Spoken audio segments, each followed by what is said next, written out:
Hello, this is Mr. Bowen here with another mathematical video. We're going to be discussing briefly the Washington, D.C. map project.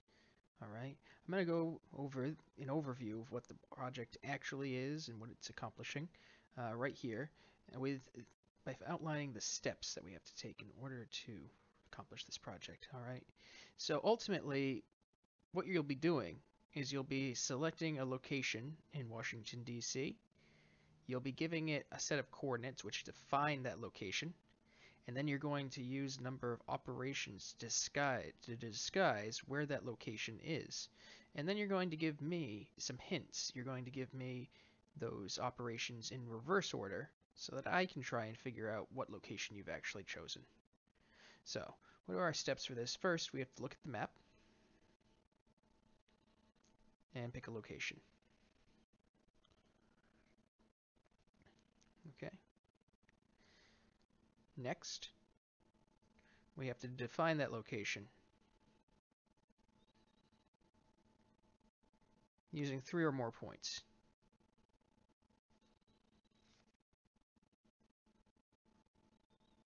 Non-collinear points.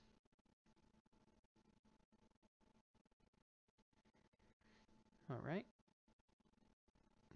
So, number 3, then we're going to disguise it using transformations.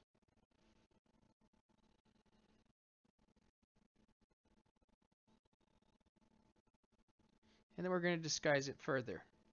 After the transformations are all done, we're going to hide what it originally was by finding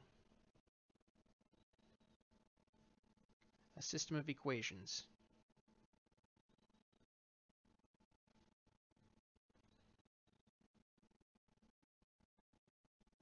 That define our points. Alright, so let's see what that looks like. I'm going to flip this over here. Alright, so I've just briefly sketched out an idea of what Washington might look like if you were to transfer it onto this whiteboard. This doesn't match the exact one you've been given for the project, but it'll get the point across. And I'm going to start with the idea of the Pentagon, which is clearly seen in the lower left-hand corner of the map that I've given you. All right, and around these other points, you can pinpoint the location of these monuments and these locations around these areas if you look at your map. Okay, but let's go with the Pentagon. Now, the exact point of the Pentagon might be around -17, 12, but we have to define it with 3 or more points. And that's so that we can create an object to encapsulate it. So for example, the Pentagon, let's say it's down here. Let's see if I can draw a good pentagon. I can't. That's okay. All right. Let's say this is the Pentagon, and we want to encapsulate it with some points. Well, one way to do that might be to do the following. We could take 3 points and create a triangle around it. All right. Now the location is in the triangle, so that's the location that we're talking about. I'm going to take it one step further, and I'm actually going to talk about the square that encapsulates the area. And if you wanted to be hyper specific, actually, one thing you could do, since this is the Pentagon, you could talk about the Pentagon that encapsulates the Pentagon on the plane. All right, we're not going to do that here. We're just going to go with the square that defines the location of where this is. Now, what defines this square? Well, the square has these terminating points here. So let's find out what those are. All right, these are counting back by 5. So this is -5, -10, -15, -20. This point here is -21, comma, -5, -10, -11. Okay. That makes this -15, 16, 17, 18. This here is -18, comma, -11. All right. Likewise, this down here, this is -21, comma, what? Well, this is -11, -12, -13, -14. And this here, this is finally negative 18, comma, negative 14. Okay, so this is the end product, really. I mean, this is what we're starting with, but this is the area. These are the points that help define the area of the object that you're trying to hide. What are some ways that we could now disguise the location that we've chosen using transformations? What are some of the different transformations that we know about? Well, we could talk about a translation. All right, a translation would move the object up, down, side to side. We could talk about a reflection across an axis. We could talk about a rotation around the axis. Or we could talk about a dilation. All right, we could scale it up, shrink it up, or shrink it down if we wanted to. All right, which of these actions should we perform? Well, it's really up to us and how we want to go forward with this. For me, what I'm going to do is I'm going to just rotate this around 0, 0, around the origin. Okay, and I'm going to rotate mine by 180 degrees. So it's going to end up somewhere up here. Okay, now you can choose to do any number of things to your location. Any of those, and more if you have some that you want to throw at me. Go ahead. But I'm just going to rotate at 180 degrees around the origin. What's going to happen if I do that? Well, let's define the new points.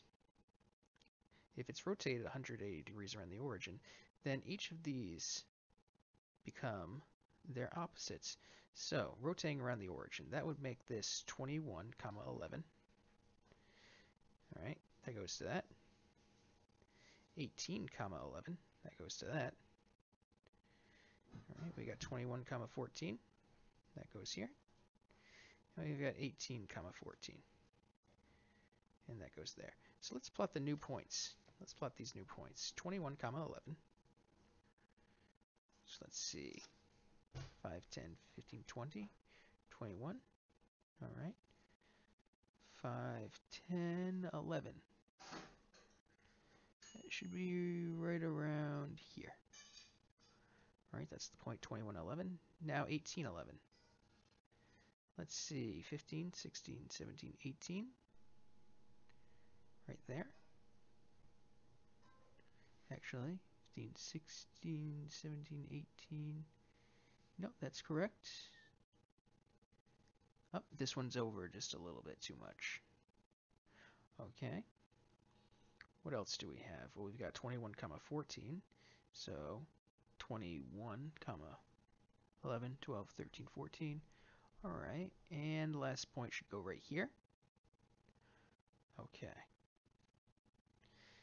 The original object has been rotated 180 degrees around the origin. Now it's over here. Now this obviously defines a new place on the map, but we're not really interested in where exactly that place is. Of course, it could be interesting to find out where you're at. What we need to do next is we need to define this object using a system of equations. One way we could do that is we could consider, well, first off, how many lines are going to help define this area here. I'll let you think about that for a second. Okay.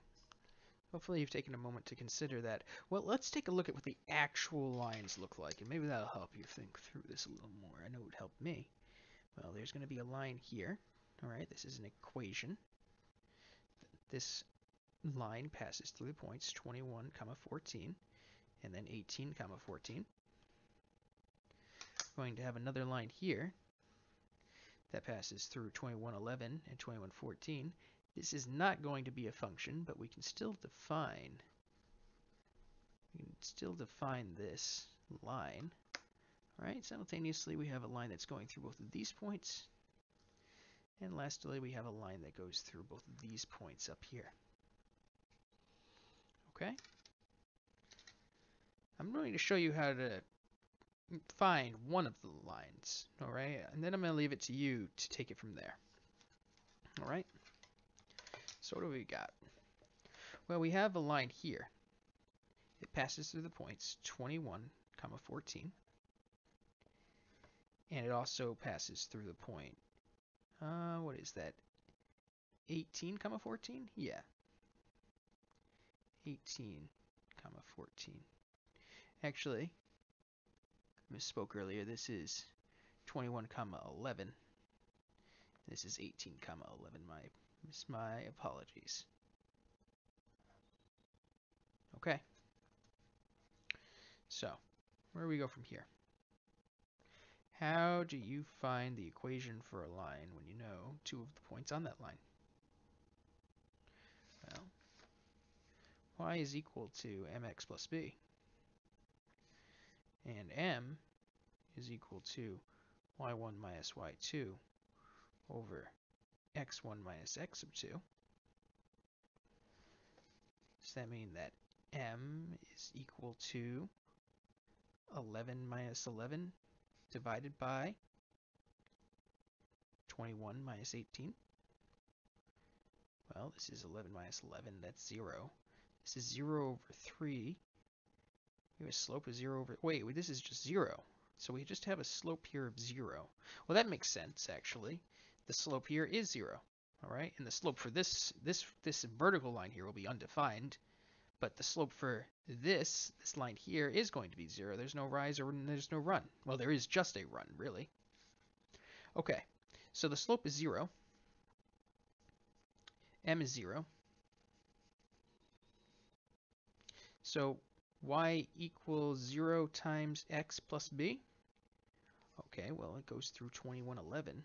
So 11 is equal to 0 times x. Well, that's just 0 plus b. Hey, so that means that 11 must be equal to b. So the equation for this line here is just y equals 11. Oh, of course. This is just the line y equals 11. Okay. That makes sense, right? All right. So we can repeat that process. Actually, without even thinking through it, it becomes apparent that this line up here, well, that's just y equals what? Well, 11, 12, 13, 14. This is just y equals 14. Okay? And then we just have to find out what this line here is. Well, this is just going to be what? Well, I have it in my mind, clear as day right now. I'll leave you with one little hint. It's not going to be a y equals. It's going to be x equals, and I'll leave it at that. X equals something. Okay? But now you have the 4 lines that define this area, all right? And these 4 intersection points are going to be the really big important parts that help define this object, right? Okay, good. So, going from there, your objective is to pick a location, transform it into something, all right? Transform it location-wise or dilate it, make it bigger, smaller, whatever you like, rotate it. Define that new area, okay? Take that, turn it into a system of equations, and then give me that system of equations and just that system of equations, along with the inverse of your transformations, and see if I can determine the location that you chose on the map. All right, I hope this was informative and I hope this was helpful. If you have any questions, please reach out to me. Have a wonderful and mathematical day.